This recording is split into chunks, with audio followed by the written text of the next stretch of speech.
At Carnegie Mellon University, there's the National Robotics Engineering Center, and this place has had 35 and more years of cool robots.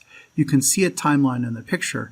One misconception about autonomous vehicles is they started with the DARPA Grand Challenge. Well, from this timeline, that's kind of at the midpoint. These things have been around a long time. From a safety point of view, in the early days, there was the big red button machinery safety approach. If something went wrong, somebody slapped the big red button and the whole thing shut down.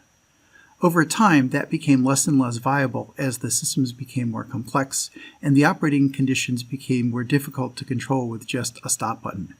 Think about it. If you're at 100 kilometers per hour on a highway and the big red button locks up all the wheels and brings the vehicle to a stop, that's going to be a pretty messy exercise. So you need to be more sophisticated when things look less like a piece of machinery in a factory and more like a vehicle going at high speeds down roads.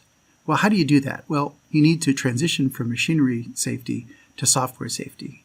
I was fortunate enough to be at the center of a lot of this as the principal investigator for 10 years worth of research on this topic at NREC. There was an excellent team at NREC who did all the work. I was the principal investigator. But this talk builds on the insights from that team and a number of other experiences I've had.